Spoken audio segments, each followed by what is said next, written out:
capitale de la... C'est normal. Voilà. Voilà, Lisbonne, donc la capitale de l'Atlantique qui est, je crois, un surnom justifié, puisque la ville de Lisbonne, donc Lisboa en portugais,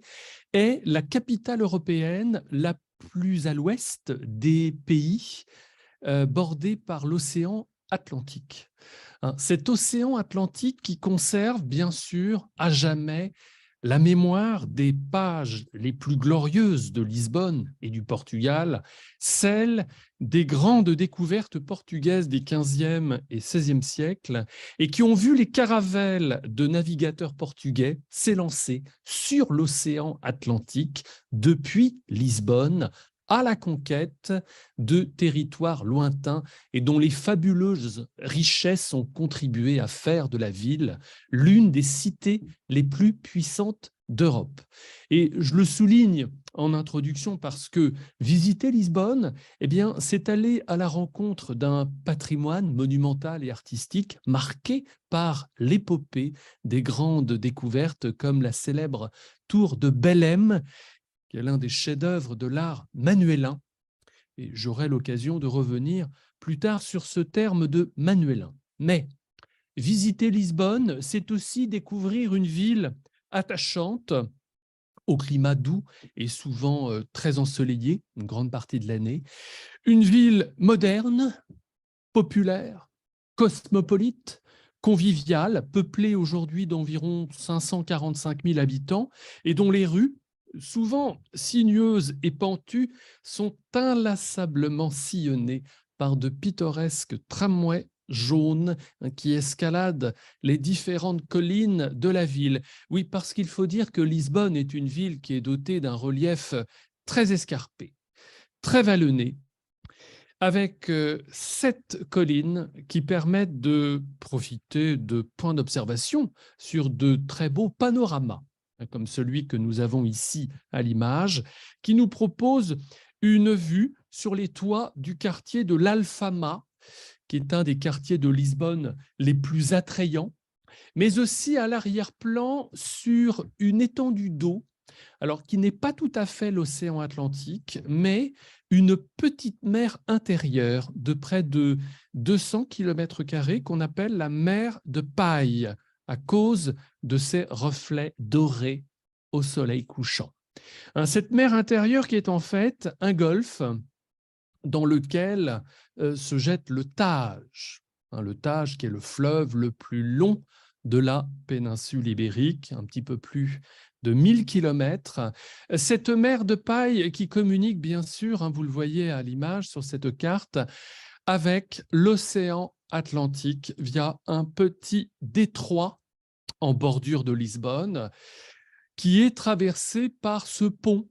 très célèbre qu'on appelle le pont du 25 avril en référence à l'une des dates majeures de la révolution des œillets qui a marqué l'histoire de Lisbonne et du Portugal en 1974 et dont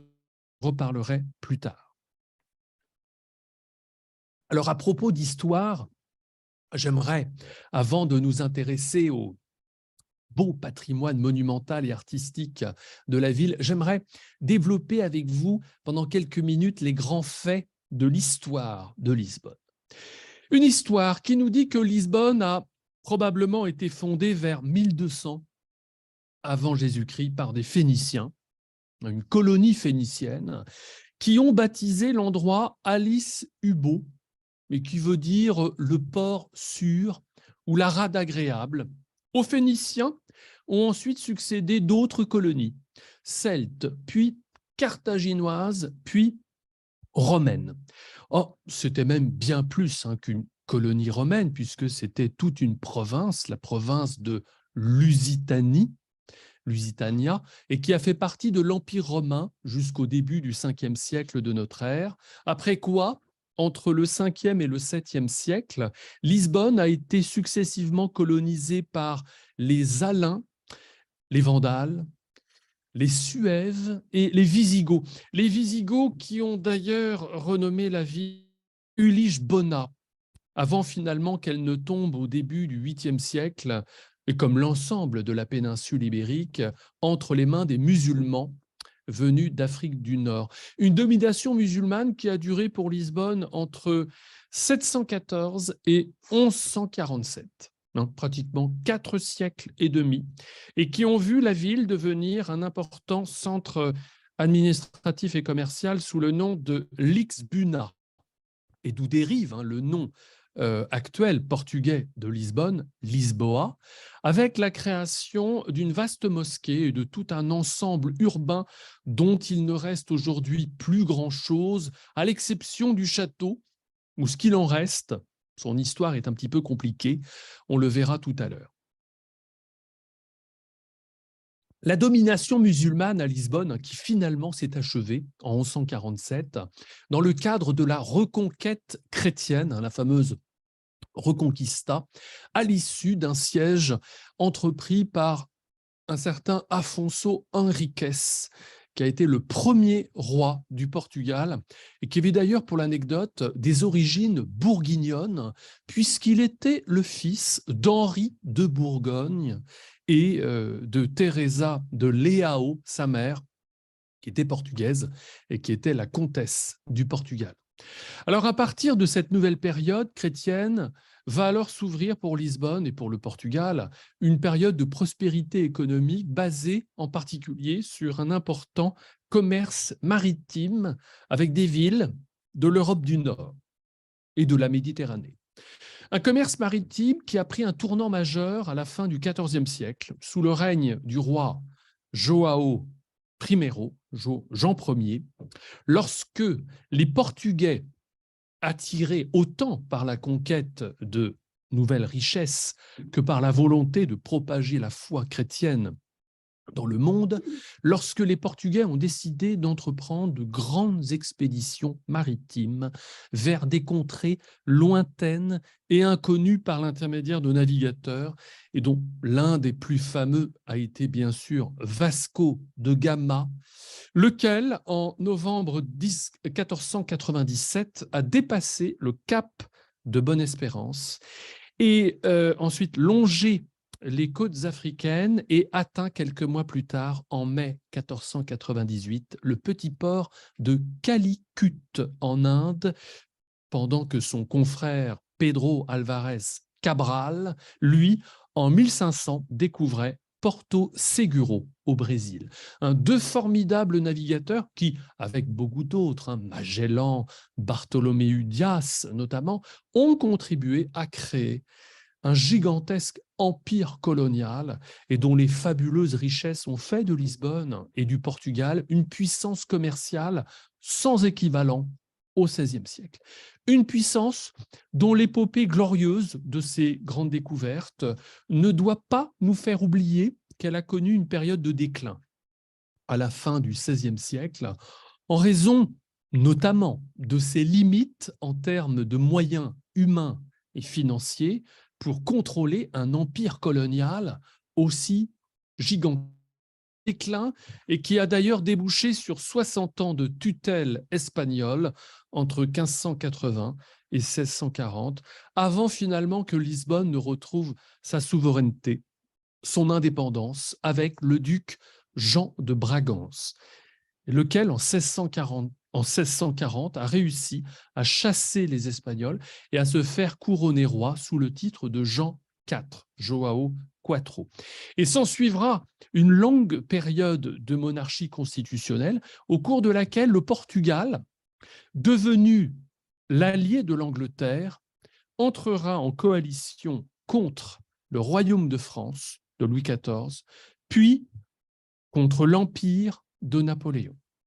Une monarchie portugaise qui finalement a pris fin le 5 octobre 1910, avec la proclamation de la République du Portugal, qui a vu le pays se ranger aux côtés des Alliés pendant la Première Guerre mondiale, mais qui a vu aussi un homme qui s'appelait António de Oliveira Salazar devenir en 1932 le chef du gouvernement de la République portugaise et instaurer une dictature qui a duré 42 ans, jusqu'en 1974, qui est l'année de la fameuse révolution des œillets que j'évoquais précédemment et qui a mis un terme, cette révolution, à la dictature salazariste ainsi qu'aux guerres coloniales.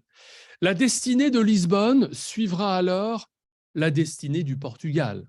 une destinée européenne bien sûr, par l'adhésion du Portugal à l'Union européenne en 1986, qui a contribué à développer massivement la capacité d'attraction de sa capitale, Lisbonne,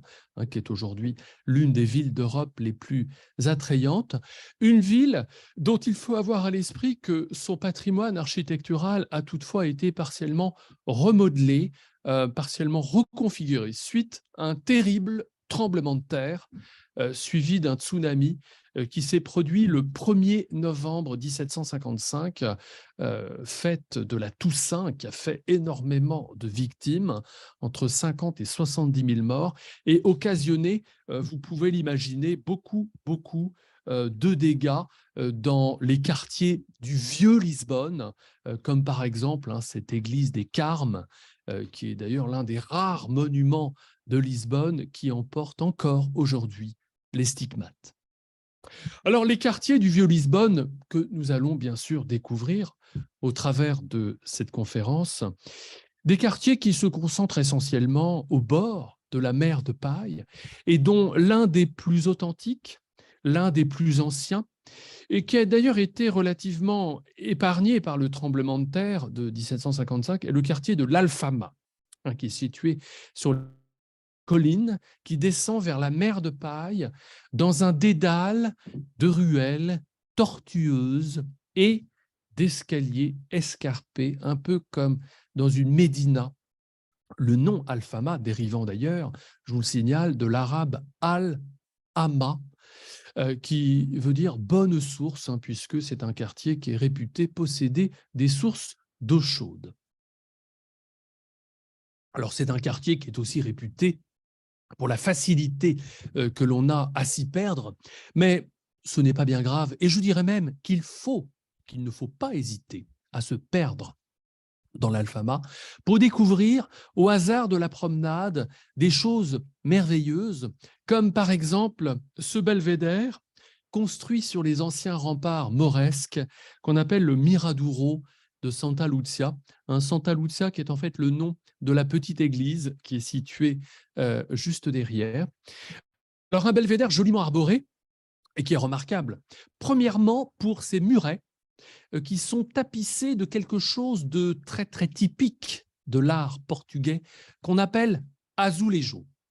et qui sont des carreaux de terre cuite, recouverts de vernis ou d'émail et assemblés pour former des motifs souvent très beaux. Le terme azulejo, azulejos en espagnol, qui est un mot, je vous le signale, qui dérive, alors non pas, comme on le pense souvent, du mot portugais azul, qui veut dire bleu, mais de l'expression arabe al-zulej, et qui veut dire petite pierre polie, puisque l'azulejo est à l'origine un art issu de l'Empire perse. Mais surtout, ce belvédère est remarquable pour le panorama magnifique qu'il propose sur le quartier de l'Alfama, ainsi que sur la fameuse mer de Paille dont je vous ai expliqué précédemment l'origine du nom. Et dans ce quartier de l'Alfama, qui est traversé par le mythique tramway jaune numéro 28, on trouve bien sûr un certain nombre de monuments importants de Lisbonne, au premier rang desquels vous avez la cathédrale de Lisbonne, la cathédrale Santa Maria Maior, qu'on appelle ici plus simplement la C, qui est l'abréviation de Sedes Episcopales, et qui veut dire le siège épiscopal. Alors, une cathédrale qui a joué depuis sa fondation à l'emplacement d'une ancienne mosquée arabe peu de temps après la conquête de la ville par le roi Afonso Henriques en 1147, qui a joué non seulement un rôle de cathédrale, mais aussi, comme c'était régulièrement le cas à l'époque, un rôle de forteresse, et comme en témoignent ces deux tours fortifiées qui encadrent sa façade romane de la fin du XIIe siècle, ce qui n'est pas forcément le cas du reste de l'édifice qui, les siècles passants, a été remanié un certain nombre de fois. Alors, une première fois au milieu du XIVe siècle dans le style gothique, à l'exemple du déambulatoire qu'on verra tout à l'heure, et une deuxième fois dans la seconde moitié du XVIIIe siècle, après le séisme de 1755 qu'il avait gravement endommagé, comme vous pouvez le voir sur cette peinture, hein, qui date, plutôt un dessin même, qui date de 1757, dans le style baroque, hein, à ce moment-là, à l'exemple du chœur qu'on verra également tout à l'heure. La façade, elle, qui a heureusement conservé, hein, suite à des travaux de restauration au XXe siècle, son style d'origine, hein, c'est-à-dire le style roman, à l'exception de la rose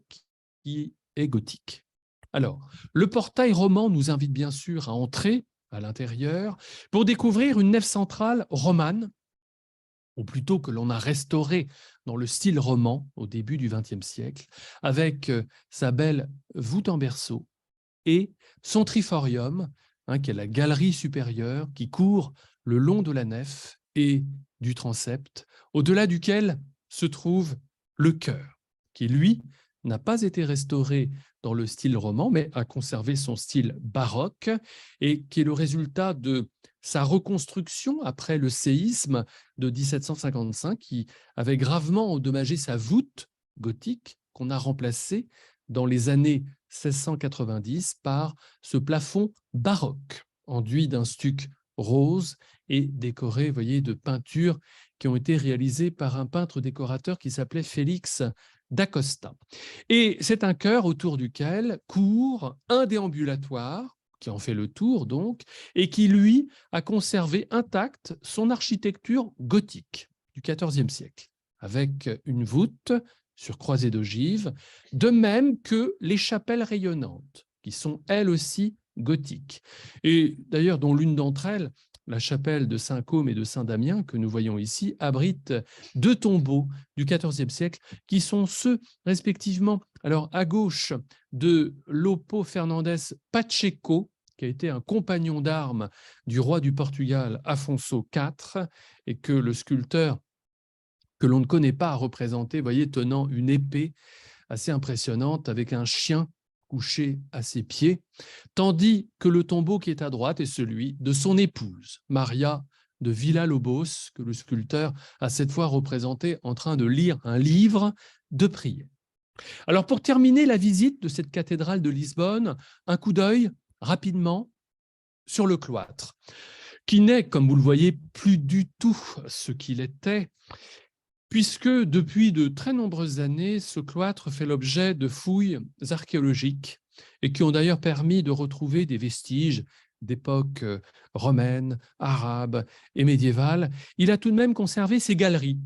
du début du XIVe siècle, de style gothique, un gothique d'ailleurs assez simple, comme en témoigne la très sobre des arcades.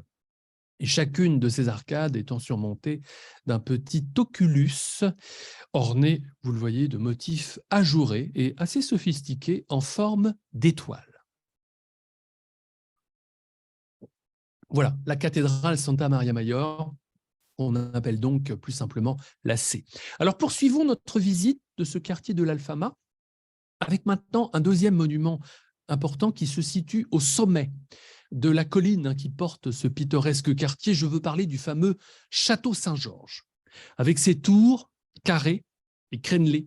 et qui est l'un des monuments de Lisbonne les plus visités, en raison particulièrement du point de vue superbe qu'il propose sur les toits de Lisbonne, qui dévalent à flanc de colline jusqu'à la fameuse mer de Paille. Alors, à propos de ce château Saint-Georges, une chose qu'on ne sait pas toujours, c'est qu'il s'agit dans son architecture actuelle d'un monument relativement récent. Et oui, puisqu'il se trouve que la forteresse d'origine, qui avait été fondée par les Sarrasins à partir du 8e ou du 9e siècle, la forteresse d'origine a été détruite en très grande partie au moment du séisme de 1755, et ce que nous révèle ce dessin qui représente le château Saint-Georges tel qu'il se présentait au début des années 1900, avant qu'on se décide à le reconstruire dans les années 1940, dans une architecture islamique, avec des tours carrées et crénelées, telle qu'on supposait qu'elle devait être cette architecture au milieu du XIIe siècle, c'est-à-dire au moment de la conquête de Lisbonne par le roi du Portugal, Afonso Henriques, qui est un personnage qui a marqué l'histoire du château, puisque c'est lui qui a réussi à le prendre aux Sarrasins en 1147 et qui aussitôt a décidé de le placer sous la protection de Saint Georges, le saint patron des chevaliers, et ce qui nous explique pourquoi on appelle ce château le château Saint-Georges. Alors toujours dans ce pittoresque quartier de l'Alfama, passons à un autre monument très impressionnant. Impressionnant autant par ses dimensions monumentales que par sa blancheur, qui est le monastère augustin São Vicente de Fora, c'est-à-dire Saint-Vincent hors les murs, de Fora voulant dire en effet au dehors, en dehors, parce qu'au début de sa construction, en 1582, ce monastère était situé à l'extérieur des murailles de Lisbonne. Et c'est un monastère qui a ceci de remarquable que, outre la belle architecture de la façade de l'église, caractéristique du style baroque italien, mais chose logique puisque le premier architecte Filippo Terzi était d'origine italienne, outre aussi la belle décoration en marbre polychrome de la sacristie, c'est surtout les galeries du cloître qui impressionnent, puisqu'elles exposent l'une des plus grandes collections d'azulejo du XVIIIe siècle, avec des panneaux qui ont tous conservé leur emplacement d'origine, qui illustrent des scènes alors, de la vie quotidienne, des scènes de promenade, des parties de pêche ou de chasse. Mais surtout, à l'étage du monastère, il y a un ensemble très étonnant de 38 panneaux d'azulejo qui ont été récemment restaurés après avoir été longtemps laissés à l'abandon et qui ont ceci d'exceptionnel qu'ils illustrent, je vous en montre deux ici, qu'ils illustrent 38 fables de l'un des poètes français les plus célèbres du XVIIe siècle, à savoir Jean de La Fontaine. Alors, ce ne sont pas forcément ces fables les plus connues. J'ai cherché par exemple la fable de la cigale et de la fourmi ou du corbeau et du renard, je ne les ai pas trouvées, mais j'ai trouvé en revanche la fable du faucon et du chapon, et que vous connaissez peut-être, et dont la morale nous dit qu'on ne peut pas reprocher à quelqu'un de faire quelque chose si on n'en connaît pas les raisons ou les motivations. Et en l'occurrence ici, le chapon qui est en train d'expliquer au faucon qu'il s'est enfui de son poulailler parce qu'il savait très bien qu'il allait être mangé. Alors, pour continuer dans le domaine des azulejos, je dois vous signaler qu'il y a à Lisbonne un musée alors, qui est un peu éloigné du centre historique, au nord du quartier de l'Alfama, mais qu'il faut, je crois, aller visiter quand on va à Lisbonne, parce qu'il leur est entièrement consacré, les azulejos, et qui est le musée national de l'azulejo, et qui est installé dans les murs de l'ancien monastère Madre de Deus, et dont les salles d'exposition, qui présentent plus de 7000 pièces, permettent de comprendre de manière très pédagogique l'histoire et les techniques de fabrication de l'azulejo, cette forme d'art d'origine persane, et qui, suite à la conquête musulmane de la péninsule ibérique, s'est beaucoup développé en Espagne, en Andalousie particulièrement, avant de connaître à partir du XVIIIe siècle un développement très important au Portugal. Et l'une des pièces les plus impressionnantes de ce musée, c'est une fresque que vous voyez à l'image, en azulejo, de 23 mètres de long, en bleu et blanc, et qui est datée de 1735, et qui représente Lisbonne avant le tremblement de terre de 1755, avec sa multitude d'églises et de palais, et dont beaucoup ont été malheureusement détruits, en particulier l'ancien palais royal, qui est le bâtiment que vous voyez ici au centre, et qui était situé sur l'un des côtés de l'actuelle place du commerce, hein, qui est l'une des plus célèbres places de Lisbonne, qu'on découvrira dans quelques minutes. Mais vous me direz, pourquoi trouve-t-on aussi souvent les couleurs bleu et blanc sur les azulejos?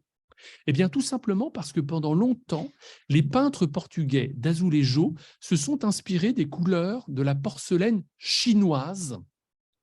bleu et blanc, la porcelaine chinoise, hein, qui était très appréciée du public à l'époque des grandes découvertes et même après. Alors, comme je vous le disais, le musée national de l'Azulejo est installé dans les murs de l'ancien monastère Madre de Deus, un monastère du XVIe siècle et qui a conservé son église,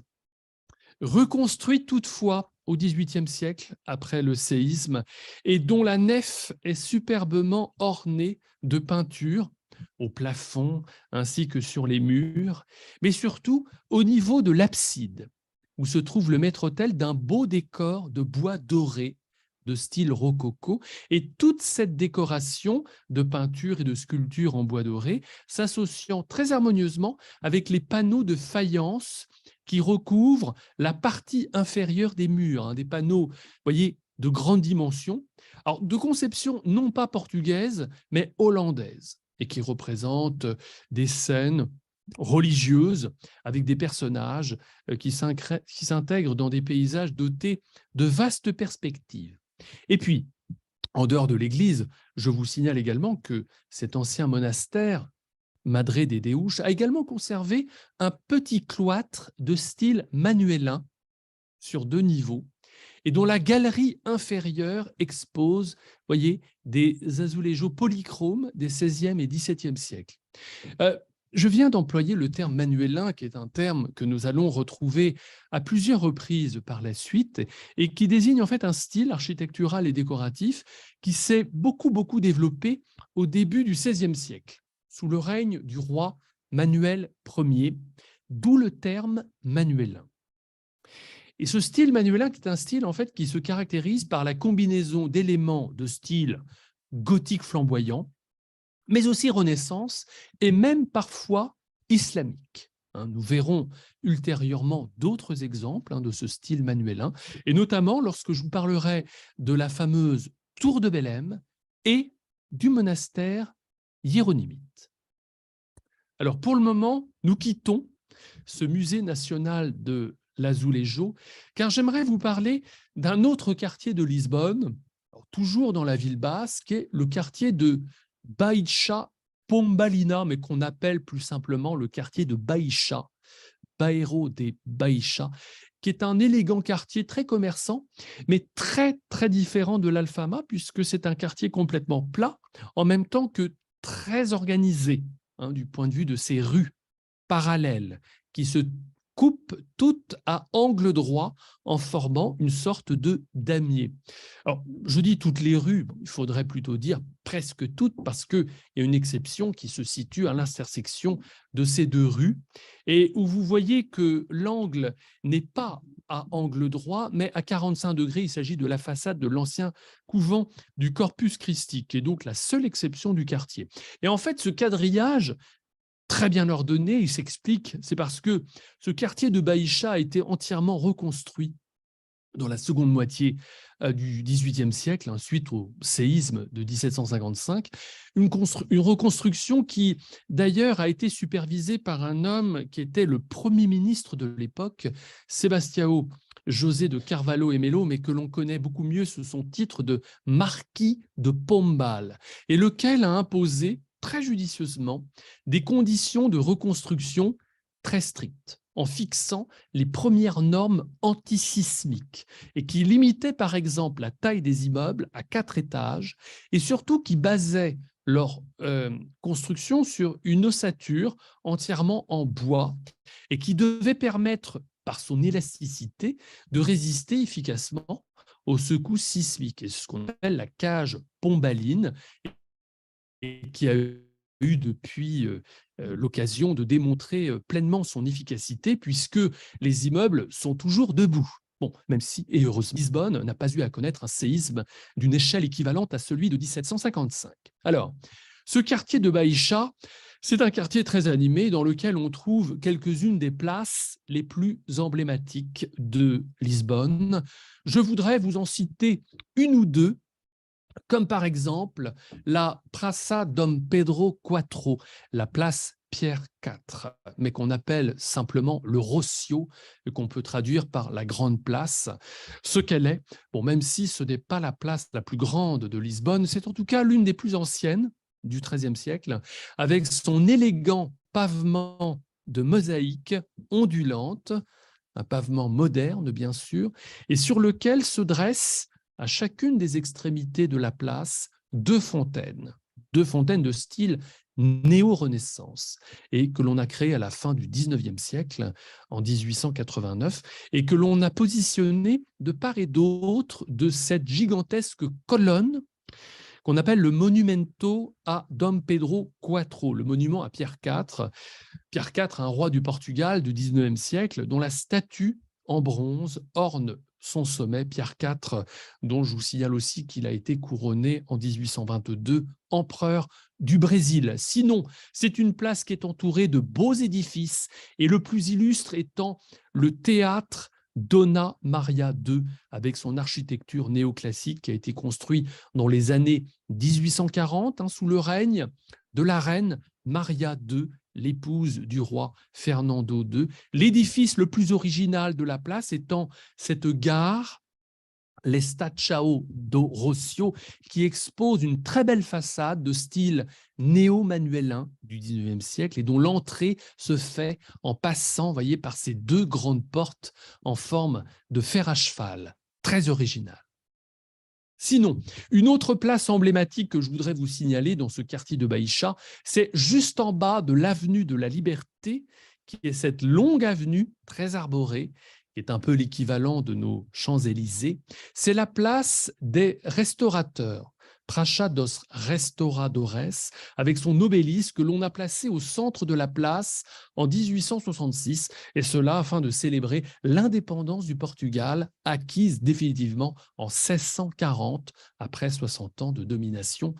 du pays par les Espagnols, entre 1580 et 1640. Et puis, dans ce quartier de Baïcha, si on suit la rue principale, la Rua Augusta, que l'on voit au centre de cette vue aérienne, une rue très commerçante, piétonne, on aboutit tout au bout à un monument bien connu de Lisbonne, qui est un arc de triomphe monumental qu'on appelle l'Arco da Rua Augusta, qui est un monument du XVIIIe siècle, mais à l'histoire un peu compliquée, dans la mesure où,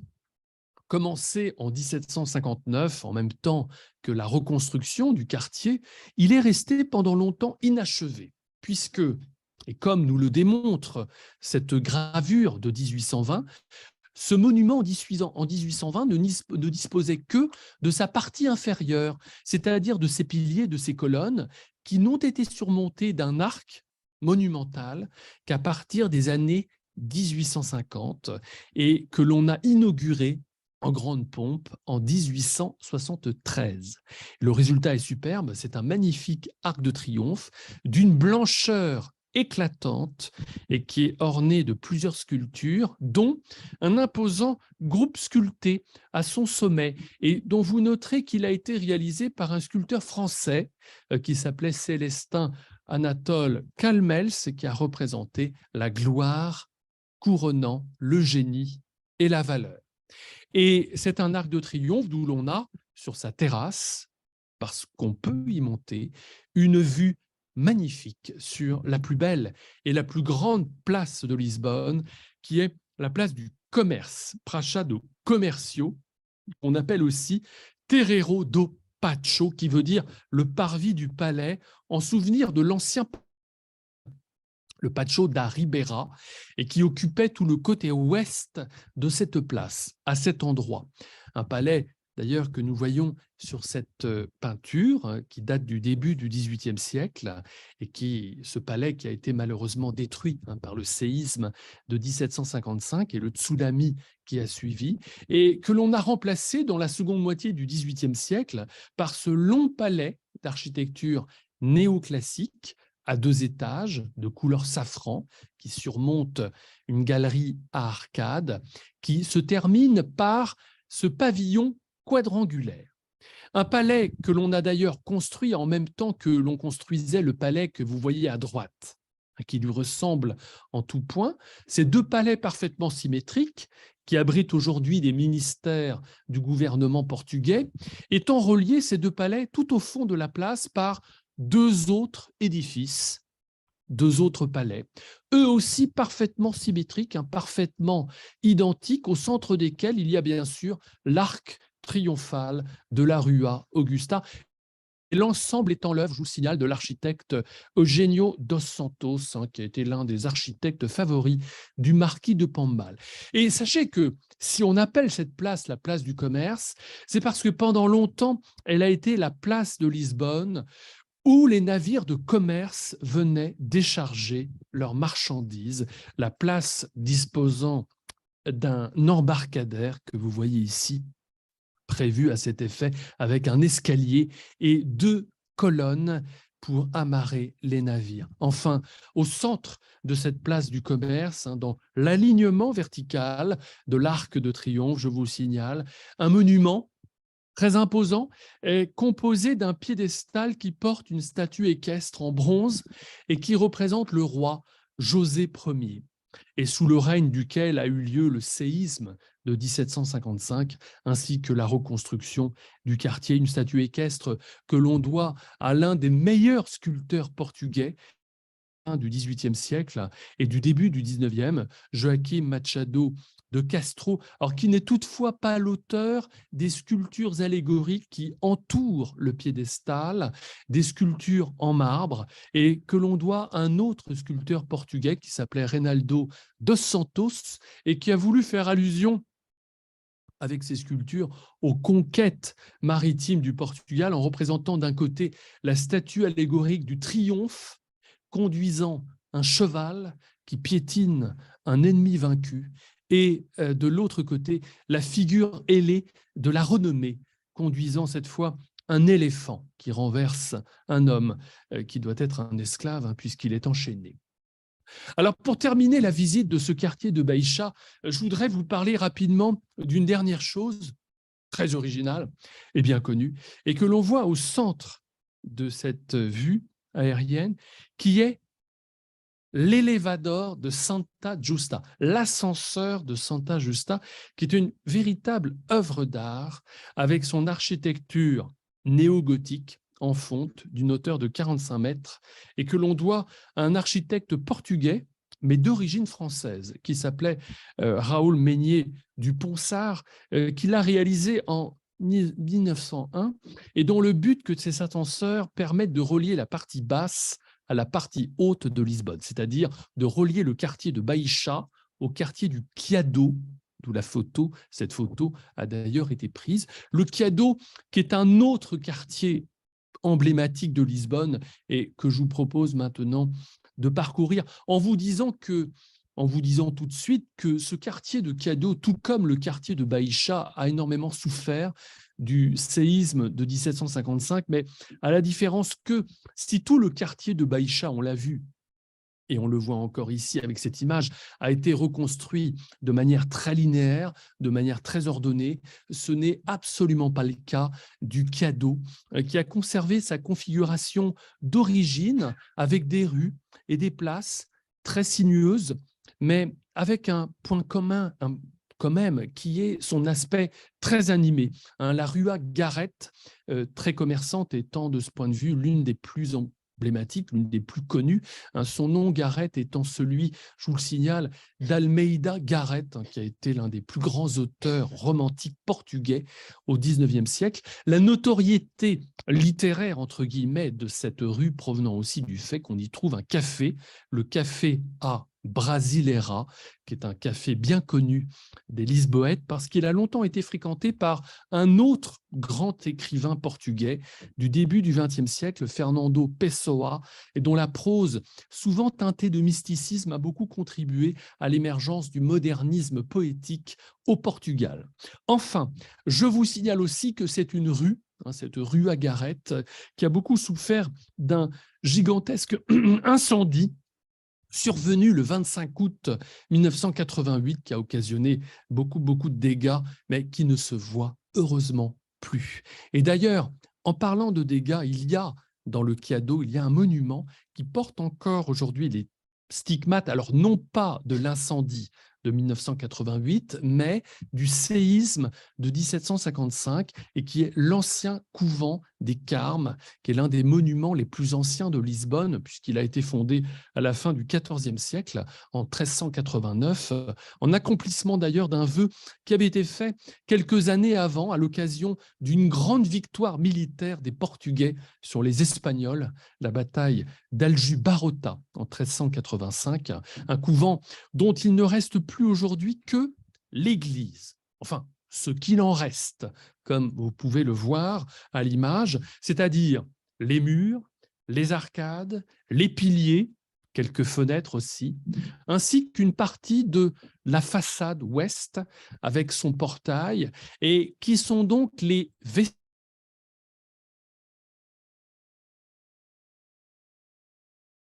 de Lisbonne, et qu'on a d'ailleurs voulu reconstruire,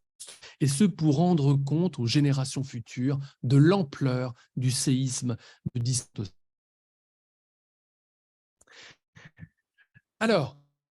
après les quartiers de l'Alfama, de Baïcha et du Quinanan, dans un autre quartier de Lisbonne, alors toujours situé en front de mer, et qui est celui de Santos, alors, qui est un quartier tellement résidentiel, mais qui a ceci d'intéressant qu'il possède l'un des musées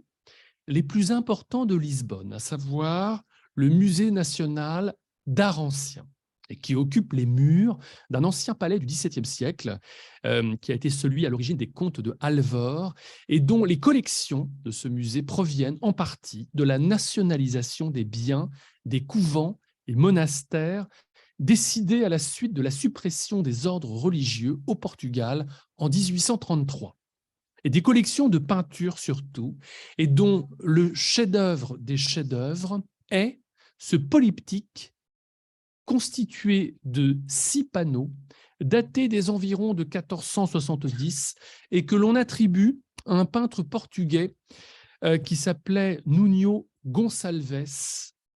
et qui a réalisé non seulement un portrait de groupe unique dans l'histoire de la peinture européenne, compte tenu du nombre très important de personnages représentés, 58, et sans aucune perspective, et qui a réalisé aussi un document très rare sur la société portugaise des années 1470, puisque, en plus du personnage de Saint Vincent, le saint patron de Lisbonne, qui est représenté 2 fois sur ces 2 panneaux, à l'identique, sur les 2 panneaux centraux, ce qui est assez original, le peintre, tout autour, a représenté une foule de personnages, alors difficilement identifiables, mais qui pourraient être le roi Afonso V, son épouse Isabelle de Coimbra,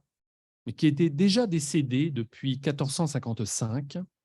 le prince Jean, le futur roi João II, qui succédera à son frère Alfonso V,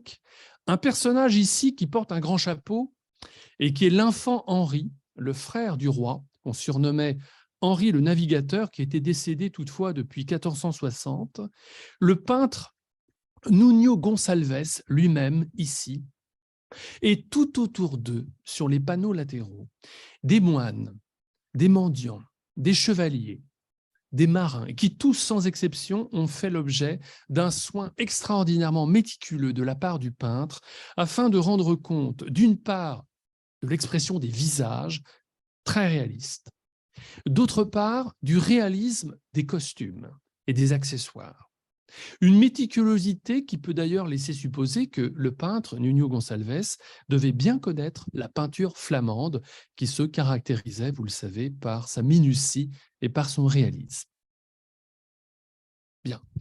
Alors, nous continuons notre visite de la ville. Nous allons aborder maintenant un quartier qui se situe, et vous le voyez à l'image, à quelques centaines de mètres de l'embouchure de la mer de Paille, dans la périphérie ouest de Lisbonne, le quartier de Belém.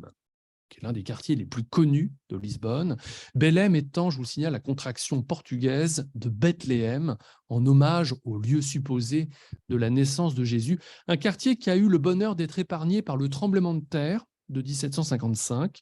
et qui est réputé avoir été, à partir du XVe siècle, le point de départ des caravelles des navigateurs portugais. Et c'est un quartier qui est bien sûr aussi très réputé pour les somptueux monuments qui s'y trouvent et que nous allons découvrir, bien sûr, à commencer par cette tour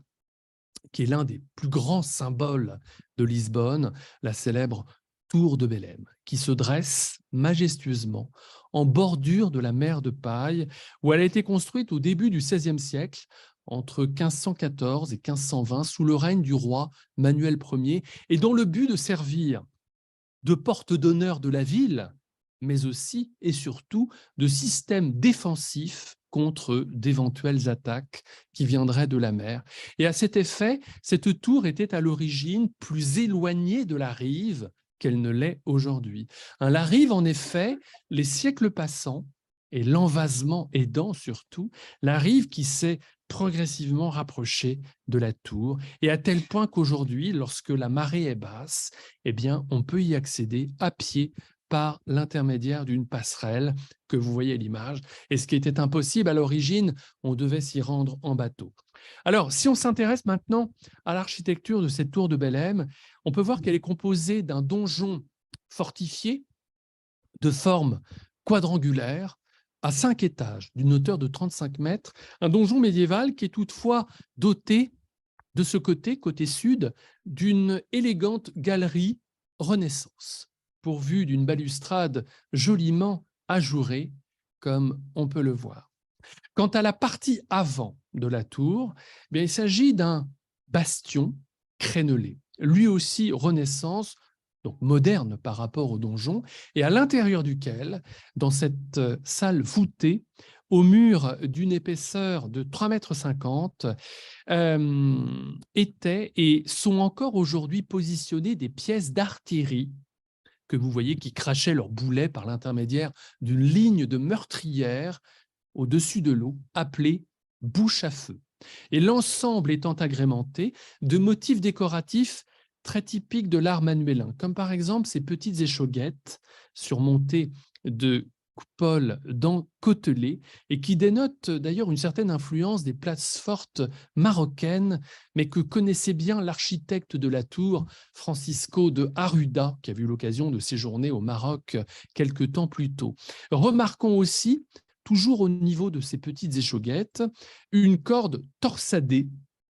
sculptée dans la pierre, cette corde qui est en fait un élément décoratif récurrent du style manuélin, le style manuélin qui faisait beaucoup référence à l'univers maritime et que nous retrouvons au niveau du donjon, si vous remarquez, et qui forme même un nœud ici au niveau de la façade nord. Voilà. Revoyons avec cette vue aérienne ce monument tellement emblématique de Lisbonne, qui se situe à quelques centaines de mètres d'un autre ensemble architectural majeur de Lisbonne et qui a eu lui aussi le bonheur d'échapper au séisme de 1755, à savoir le monastère des Hiéronymites, Mosteiro dos Jerónimos, et qui est le complexe monastique portugais le plus remarquable de son époque, qui est le XVIe siècle, puisque sa construction s'est étalée sur tout le XVIe siècle, avec d'un côté à droite l'église et le cloître, et de l'autre à gauche les bâtiments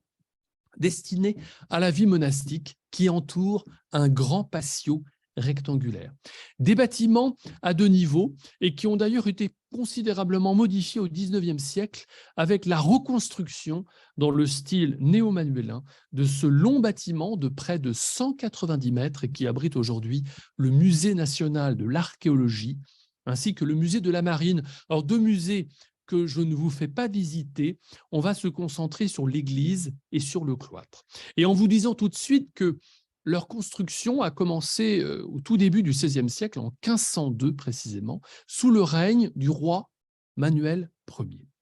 Manuel Ier d'ailleurs qui, en décidant de construire un monastère appartenant à un ordre espagnol, l'ordre des Hiéronymites, l'ordre de Saint-Jérôme, qui, entre parenthèses, n'existe plus, puisqu'il a été dissous en 1833 au moment de la suppression des ordres religieux au Portugal. Manuel Ier qui faisait alors un geste à l'égard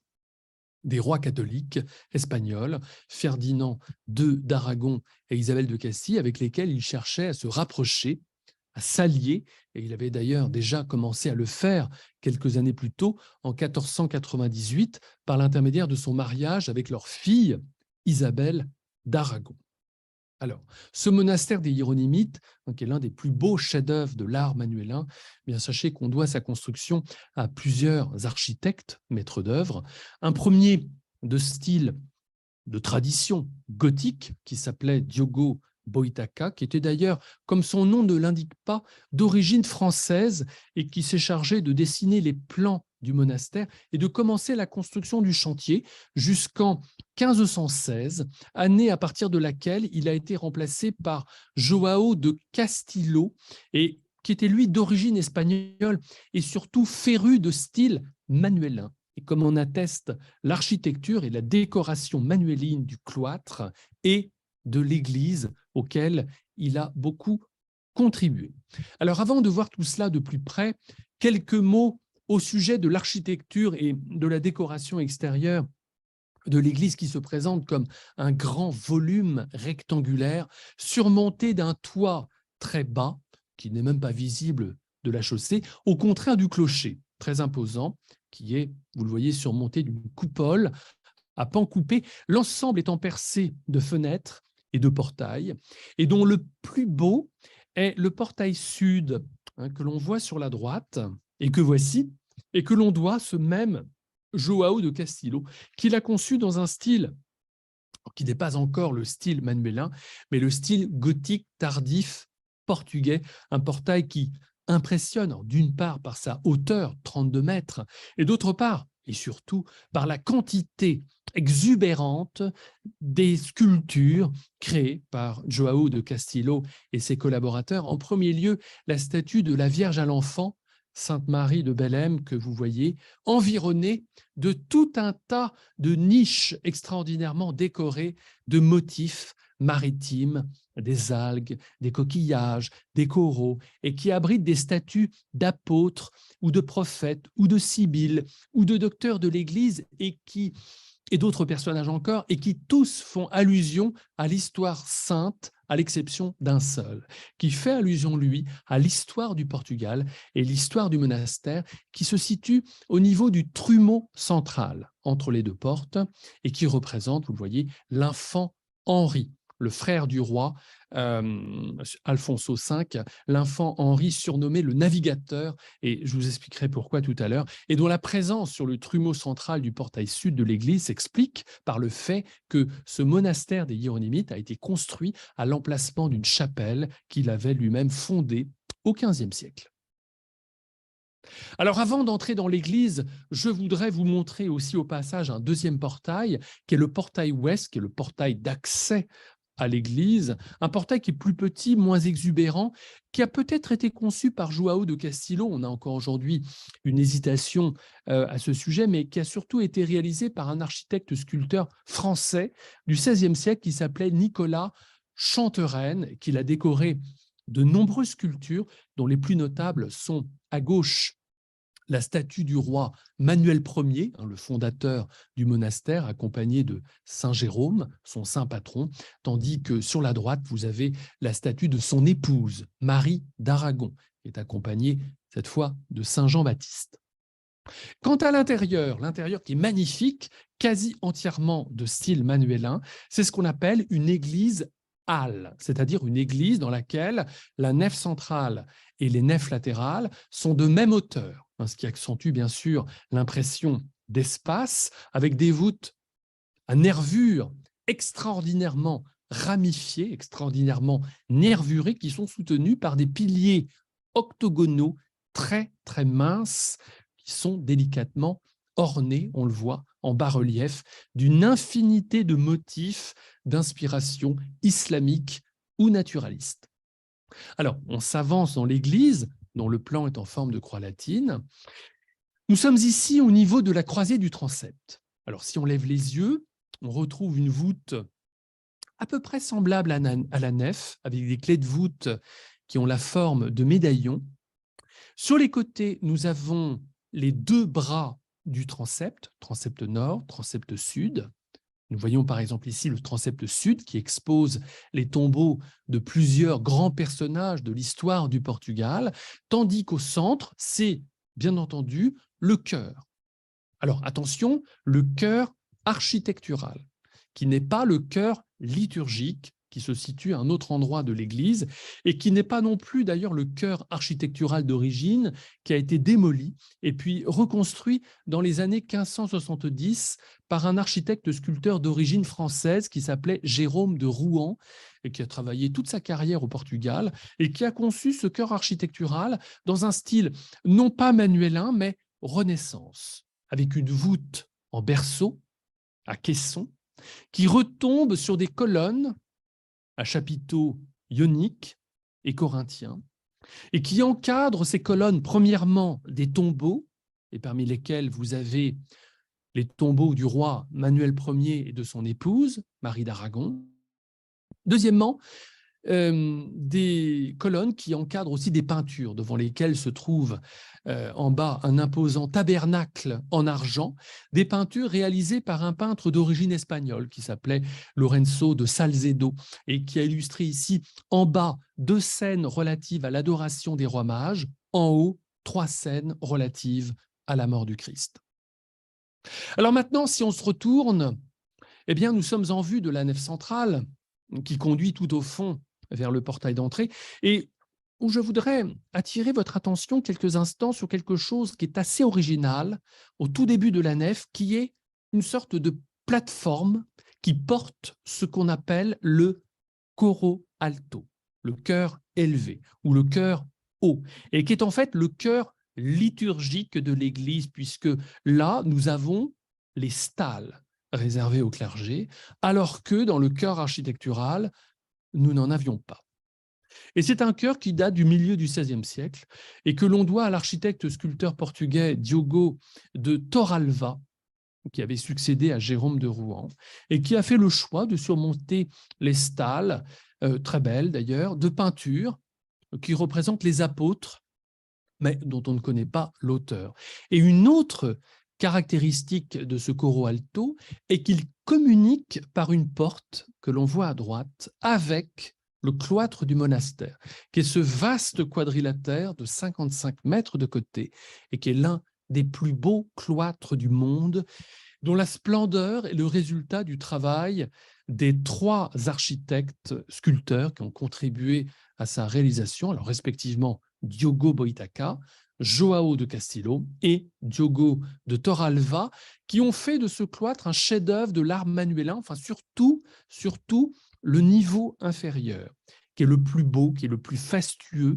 avec, voyez, ces galeries voûtées, fortement nervurées, et ces arcades qui se distinguent par une décoration sculpturale très élégante et qui intègre toute une ornementation en léger relief très typique de l'art manuélin, qui représente des motifs végétaux ou héraldiques ou sacrés ou animaliers et même, on le voit ici, maritime, avec ce bateau, ce navire, pour faire allusion bien sûr aux grandes découvertes maritimes du Portugal, des galeries qui donnent accès bien sûr aussi à plusieurs lieux communautaires importants et remarquables pour leur décor, comme par exemple le réfectoire, qui est cette immense salle qui date des années 1517-1518 et qui présente la caractéristique, premièrement, d'avoir des murs dont la partie inférieure, voyez, est couverte de panneaux d'azulejo du XVIIIe siècle, qui représentent des scènes de l'Ancien et du Nouveau Testament, comme par exemple cette scène qui relate un épisode de la vie de Joseph en Égypte. Deuxièmement, deuxième caractéristique de cette salle, qui est d'être couverte par une voûte très nerveuse.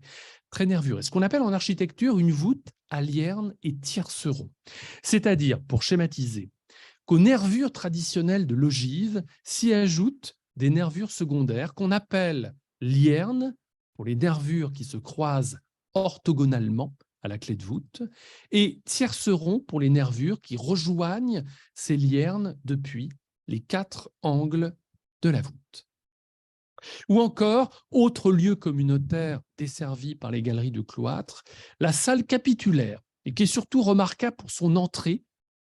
sa double entrée qui expose, vous voyez, une décoration Renaissance en bas-relief qui date des mêmes années que le réfectoire, hein, c'est-à-dire les années 1517-1518, ce qui n'est toutefois pas le cas de l'intérieur de cette salle capitulaire qui n'a été achevée qu'à la fin du XIXe siècle dans un style néo-manuélin. Et on y trouve aujourd'hui ce tombeau qui est celui d'Alexandre Herculano, un écrivain portugais du XIXe siècle.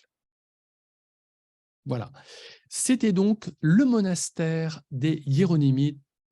Mostero de Jerónimos. Bon, je n'y insiste pas davantage, nous avons d'autres choses à voir. Et d'ailleurs, toujours dans ce quartier de Bethléem, il faut que je vous parle maintenant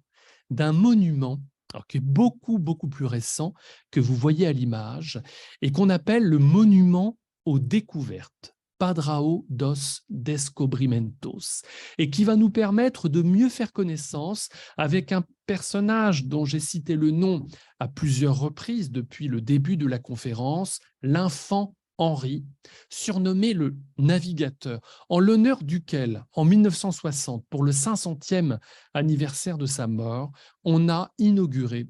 ce gigantesque monument haut de 56 mètres et que l'on doit au sculpteur Léopold de Almeida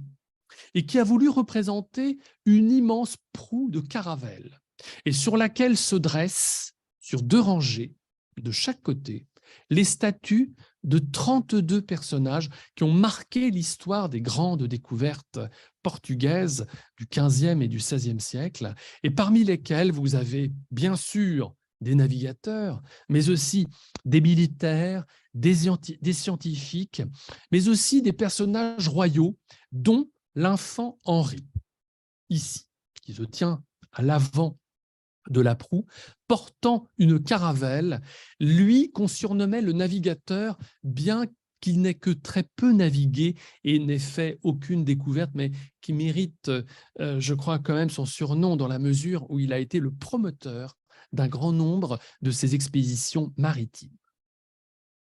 Voilà. Revoyons ce monument aux découvertes qui se dresse, vous le voyez, majestueusement devant la mer de paille. Cette mer de paille dont vous voyez qu'elle est traversée par un pont à l'arrière-plan, un pont dont j'aimerais maintenant vous parler, qui est le pont le plus célèbre de Lisbonne, le fameux pont du 25 avril, dont le nom fait référence à l'histoire récente du Portugal, puisque inauguré en août 1966 pendant la dictature de Salazar sous le nom de Ponte Salazar, ce pont a été rebaptisé 8 ans plus tard, en 1974,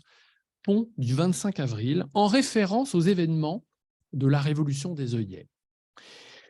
Événements qui se sont déroulés principalement le 25 avril 1974 et qui ont provoqué la chute de la dictature qui avait été instaurée par Salazar 42 ans plus tôt, en 1932. Un Salazar qui, avant cette révolution des œillets, en 1960, en tant que chef du gouvernement portugais, avait décidé de construire un pont moderne permettant de relier les 2 rives du Tage qui étaient alors reliées entre elles par un service de navette. Le résultat, eh bien, c'est un pont suspendu d'une longueur d'un peu plus de 2 km et dont vous noterez que son architecture en acier s'inspire beaucoup du fameux pont du Golden Gate de San Francisco aux États-Unis, mais chose logique puisque ce sont les ingénieurs en génie civil du pont de San Francisco qui ont entrepris la construction du pont de Lisbonne, de ce pont du 25 avril. Alors, je reviens sur cette vue du monument aux découvertes pour vous faire remarquer que derrière, sur les hauteurs du quartier de Bethléem, se dresse un palais et dont j'aimerais vous parler brièvement, qui est le palais d'Ajuda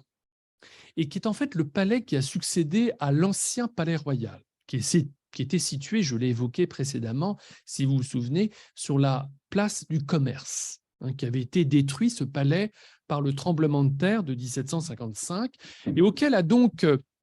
succédé, entre guillemets, ce palais d'Ajuda, et dont la construction, dans la première moitié du XIXe siècle, dans le style néoclassique, est toutefois restée inachevée, comme vous le voyez sur cette photo, en raison notamment de problèmes financiers et de l'exil de la famille royale portugaise au Brésil en 1807. Alors, c'est un palais qui a quand même servi de résidence officielle pour la famille royale portugaise, mais beaucoup plus tard, à partir de 1861, sous le règne de Louis Ier, et ce, de manière continue jusqu'à la fin de la monarchie portugaise en 1910. Et aujourd'hui, c'est un palais qui est ouvert à la visite en tant que musée, avec des salles qui ont globalement conservé l'agencement et la décoration typique du XIXe siècle, comme par exemple la luxueuse chambre de la reine, la majestueuse salle du trône, la salle de marbre également, et qu'on appelle ainsi en raison de ses murs qui sont recouverts de plaques de marbre et de la fontaine de marbre qui s'y trouve, on voit ici au centre, ou encore cette immense salle des banquets, et qui est encore utilisée aujourd'hui par le président de la République portugaise, Marcelo Rebelo de Sousa, à l'occasion des grands dîners officiels. Alors, toujours à propos de palais, il y en a un autre que je me dois aussi d'évoquer,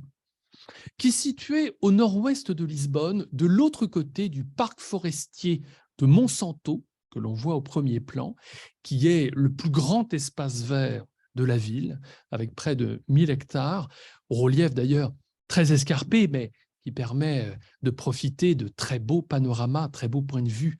sur Lisbonne. Et cet autre palais dont je veux vous parler maintenant, c'est le palais royal de Queluz, et que l'on considère comme l'un des plus élégants palais portugais du XVIIIe siècle, et que l'on qualifie même de Versailles portugais, de façon quand même un peu exagérée, disons bien, dans la mesure où ses dimensions assez limitées sont sans aucune mesure, et vous le voyez, vous voyez avec l'image, avec celle de notre château de Versailles. En tout cas, c'est un palais qui nous permet de nous plonger au cœur du XVIIIe siècle portugais, et dont le décor gracieux, léger, élégant, est un peu le reflet de la vie insouciante qui menait la famille royale portugaise au moment de sa construction dans la seconde moitié du XVIIIe siècle, le palais ayant en effet été construit à l'origine pour le roi Pierre III et sa famille comme une résidence de villégiature estivale, un palais d'été, avant de devenir une résidence permanente, mais pour peu de temps, entre 1794 et 1807. Un 1807 qui est, je vous l'ai dit, je vous le rappelle, l'année où la famille royale portugaise a dû s'exiler au Brésil. Alors, du point de vue de sa construction, commencée en 1747,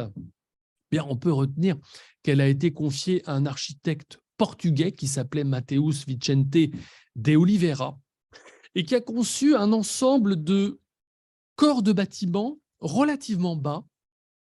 à un étage seulement, comme vous pouvez le voir, mais pour une bonne raison, qui était de se prémunir d'éventuels séismes. Des corps de bâtiments dont l'architecture, du côté extérieur, du côté rue, affiche, vous le voyez, une certaine sobriété, alors que du côté intérieur, du côté jardin, nous avons affaire à une architecture beaucoup plus légère, beaucoup plus décorative, teintée de style rococo,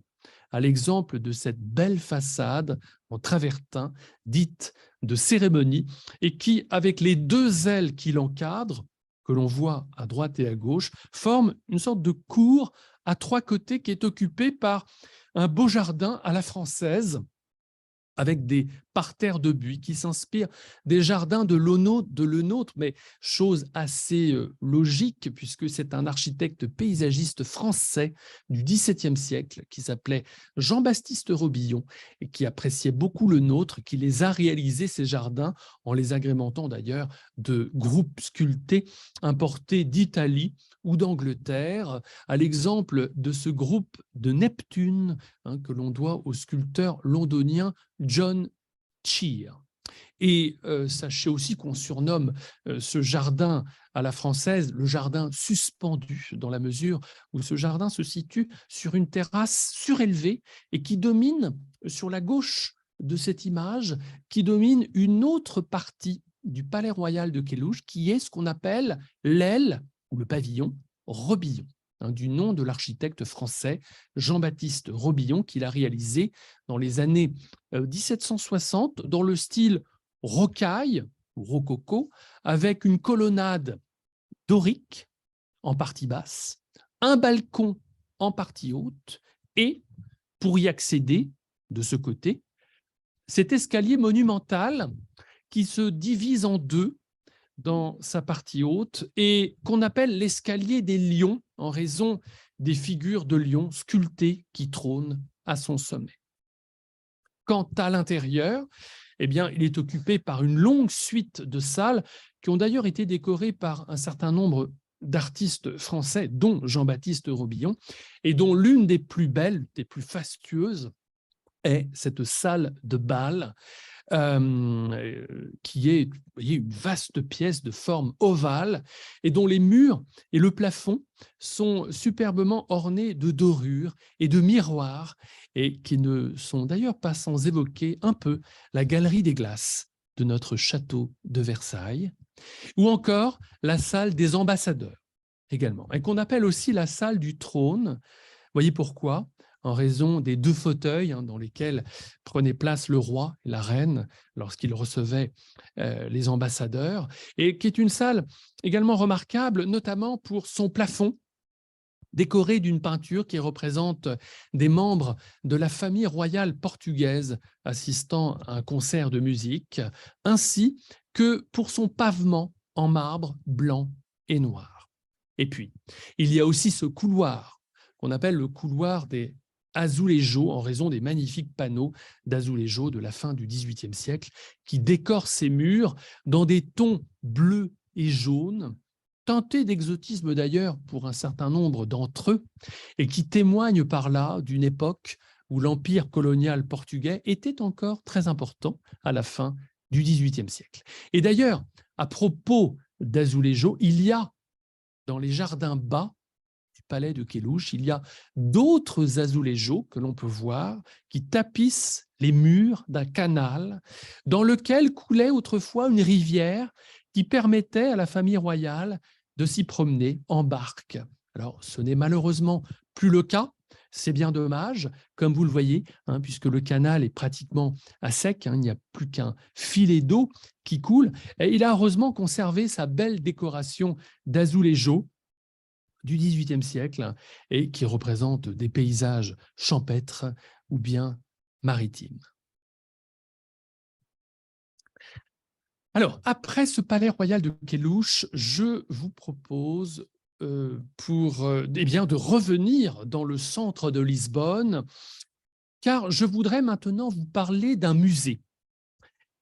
qu'il faut, je crois, visiter quand on va à Lisbonne, parce que c'est l'un des plus grands musées d'art du Portugal et l'une des plus importantes collections privées au monde, qui est le musée Calouste Gulbenkian,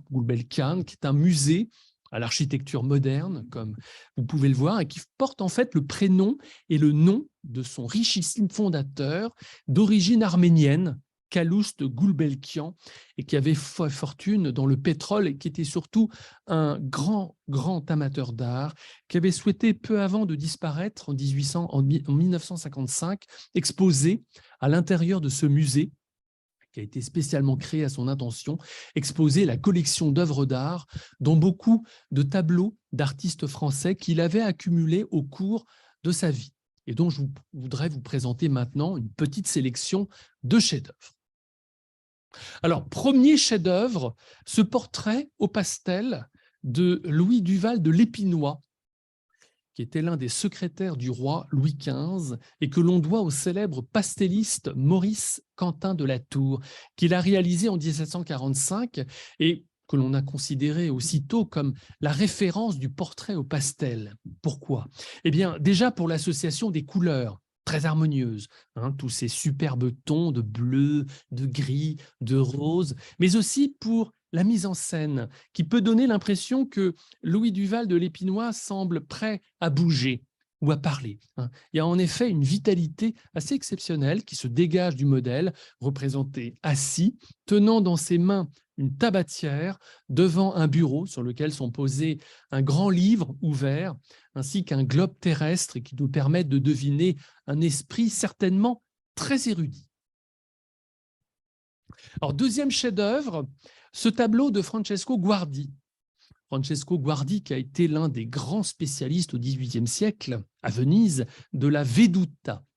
La Veduta qui était un genre basé sur la représentation très détaillée de paysages urbains, à l'exemple donc de ce tableau dans lequel Guardi a représenté la place San Marco le jour de l'Ascension, et sous un ciel immense et très nuageux. Alors, le jour de l'Ascension, le 18 mai, donc, qui était un jour important pour Venise, puisque c'était le jour où l'on célébrait le mariage de Venise avec la mer, et ce qui donnait lieu à toutes sortes de festivités dans Venise, comme ici, sur la place San Marco, où l'on peut voir dans le fond la basilique San Marco, son campanile, un morceau du palais des Doges également à droite, et sur les côtés, les palais des procurateurs, devant lesquels ont été placées des arcades temporaires, à l'intérieur desquelles sont exposés les plus beaux produits de l'artisanat vénitien que sont en train d'admirer une foule de Vénitiens et d'autres au centre qui sont en mouvement et qui permettent de donner du dynamisme à l'ensemble. Troisième chef-d'œuvre, qui n'est pas une peinture, mais une sculpture française de la fin du XVIIIe siècle, en marbre, et que l'on doit à Jean-Antoine Houdon, et qui a pris le parti de représenter son sujet, Diane, donc la déesse de la chasse, de manière très épurée, de manière très sereine, conformément au canon de l'esthétique néoclassique, mais totalement nue, alors que, traditionnellement, seule la Diane au bain est dénudée, comme l'a fait par exemple ici Antoine Watteau, et ce qui avait alors occasionné beaucoup de critiques au moment de son exposition au salon de 1780, mais ce qui n'a pas effrayé Catherine II, l'impératrice de Russie, qui l'a acheté avant finalement qu'elle ne soit vendue beaucoup plus tard, au début des années 1930, par le gouvernement soviétique à Calouste Goulbelkian. Quatrième chef-d'œuvre de ce musée Calouste Goulbelkian, ce tableau de William Turner, que j'aime beaucoup. William Turner, vous le savez, qui a été l'un des meilleurs peintres anglais du 19e siècle et qui a réalisé ce paysage qui s'intitule « Quillebeuf, l'embouchure de la Seine » et qui est caractéristique de sa tendance à dissoudre les formes au profit d'une représentation transcendée des couleurs et de la lumière dans un tableau où l'on peut avoir l'impression que Turner a représenté une scène de tempête avec une mer complètement démontée, mais qui n'en est pas une, puisqu'il s'agit d'une vague énorme que la marée montante a provoquée, qui avait l'habitude, plusieurs fois par jour, alors ce n'est plus le cas aujourd'hui, qui avait l'habitude plusieurs fois par jour de s'introduire à grande vitesse dans l'estuaire de la Seine et de remonter vers le village de Quillebeuf que Turner a représenté dans le fond, tout en lumière, avec l'église, avec le phare, avec aussi des spectateurs, si vous remarquez, qui sont venus assister au spectacle, avec aussi sur la gauche des bateaux amarrés qui tanguent, un autre aussi sur la droite qui semble mal en point ou sur le point de couler, le tout dans une composition qui est marquée par une ligne sinueuse, alors qui commence avec les nuages menaçants au centre, qui se poursuit sur la gauche avec les mouettes, qui s'enfoncent dans l'eau et qui remonte avec la vague et qui se prolonge et se termine dans le ciel vers la droite. Cinquième chef-d'œuvre de ce musée Calouste Goulbelkian, qui est ce tableau d'Édouard Manet, qui s'intitule « Les bulles de savon » et qui représente son fils, Léon, qui était alors âgé d'une quinzaine, en train de s'amuser à créer des bulles de savon et qui vise sans doute à symboliser le caractère éphémère de la vie, une sorte de vanité qui d'ailleurs avait eu des précédents dans l'art. Je pense particulièrement à ce tableau de Jean-Siméon Chardin, et qui a certainement dû constituer une source d'inspiration pour Manet, avec une mise en scène un peu différente toutefois, et un style qui n'est pas sans évoquer le style du peintre espagnol Murillo, que Manet appréciait beaucoup. Enfin, 6e et dernier chef-d'œuvre du musée que je vous présente, qui est le portrait de Camille Monet et qui a été réalisé par Auguste Renoir dans une période de sa vie, en 1872, où il fréquentait beaucoup la famille Monet, Claude, son épouse Camille et leur fils Jean, qui résidaient alors à Argenteuil. Et ce qui est remarquable avec ce portrait intimiste, c'est bien entendu le traitement impressionniste utilisé par Renoir, avec une lumière qui s'étale de manière éblouissante sur l'ensemble de la composition, dans laquelle Camille, qui est en train de lire un journal, allongée sur un canapé, Camille est représentée dans une vision volontairement imprécise, qui suggère ses formes, et ce, bien sûr, afin de favoriser l'impression visuelle, l'impression d'une élégante dame vêtue d'une superbe et immense robe brodée, dans laquelle elle semble d'ailleurs un petit peu flotter. Alors, pour conclure cette conférence, eh bien, je voudrais vous parler et vous montrer une dernière chose, un dernier endroit, alors qui nous éloigne un petit peu de Lisbonne, mais à peine. Nous sommes ici au cœur d'un immense parc forestier de 200 hectares, tout près de la ville de Sintra, dans la banlieue ouest de Lisbonne, à 30 minutes en train ou en voiture. Et le trajet en vaut la peine, parce que si vous y allez, vous aurez le plaisir et la surprise de découvrir au sommet de cette petite montagne une extraordinaire, extravagante création architecturale du 19e siècle aux couleurs étonnamment vives et qu'on appelle le Palacio Nacional da Penha, le palais da Penha. Et c'est vrai que quand on découvre ce palais pour la première fois, aux allures de château de conte de fées, on est toujours estomaqué par son exubérance architecturale multicolore, qui est en fait le résultat de la transformation d'un ancien monastère hiéronymite du début du XVIe siècle, qui tombait en ruine suite au séisme de 1755, en un extravagant palais de style romantique, voulu par le roi Fernando II. Fernando II, qui était à l'origine un prince allemand, issu de la maison de Saxe-Cobourg-Gotha, qui était devenu roi consort du Portugal, suite à son mariage en 1836 avec la reine Maria II. Et son origine allemande, en fait, qui nous explique pourquoi, en 1844, il a confié la création de son palais d'été à un architecte allemand qui s'appelait Ludwig von Eschwege, si je prononce à peu près bien, et qui a fait le choix, en accord avec Fernando II, qu'on surnommait le roi artiste parce qu'il était un très grand amateur d'art, qui a fait le choix de concevoir un palais doté d'une architecture romantique, c'est-à-dire une architecture composite, basée sur le mélange de styles anciens, c'est-à-dire le style islamique, mais aussi le style gothique, le style manuélin, le style Renaissance et même baroque qui associe, voyez, des façades et des tours de couleurs jaune, rouge, rose, bleu, et où l'on peut avoir l'impression d'être en Bavière plutôt qu'au Portugal. Alors, pour entrer dans ce palais da Penha, parce que je voudrais un petit peu vous montrer l'intérieur pour terminer la conférence, on doit emprunter une rampe qui nous fait arriver devant une porte d'inspiration islamique, qu'on surnomme d'ailleurs la porte de l'Alhambra, parce qu'elle ressemble à une porte qui existe à l'Alhambra, la porte de la justice, une rampe qui va nous conduire ensuite en passant par une autre porte d'aspect plus défensif cette fois, qu'on appelle la porte monumentale, et d'ailleurs dont les deux petites échauguettes à pointe de diamant ne sont pas sans évoquer les échauguettes de la tour de Belém, cette rampe qui va nous conduire sur l'une des terrasses du palais, qu'on appelle la terrasse du Triton. Et ceci en raison d'une impressionnante sculpture qui surmonte l'entrée d'un passage et qui représente un triton sortant de sa coquille et qui nous regarde d'un drôle d'air, peu engageant, vous en conviendrez. Mais surmontons notre inquiétude et franchissons ce passage, qui est d'ailleurs joliment orné de motifs maritimes et d'azuléjo sur les murs, pour découvrir l'intérieur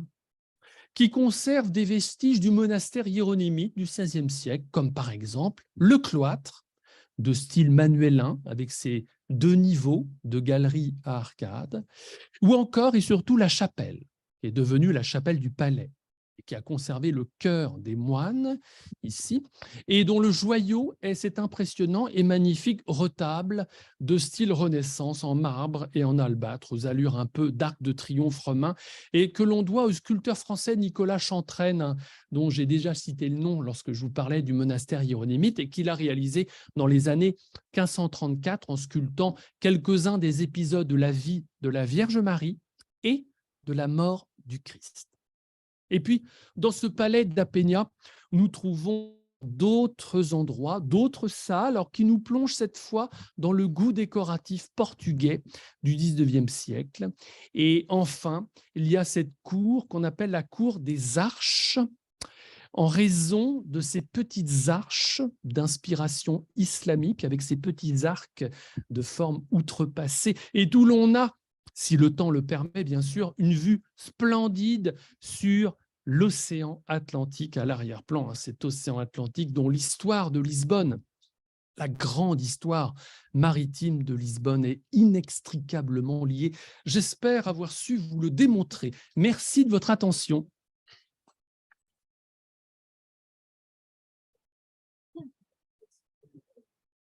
Voilà, merci beaucoup.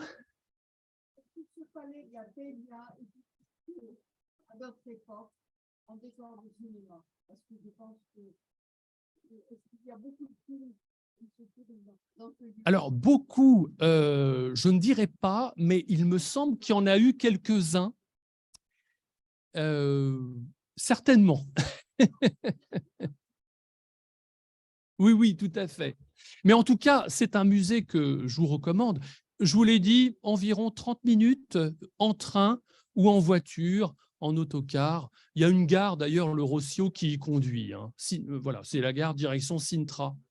Vous vous arrêtez au Palais d'Apénia. Voilà, merci beaucoup. Bah, je vous donne rendez-vous. Alors, ce sera la dernière conférence du cycle. Elle sera consacrée à Naples. Je crois que ce sera au mois de mai, le 10 mai. Voilà. Voilà, merci beaucoup. Je vous dis à la prochaine fois.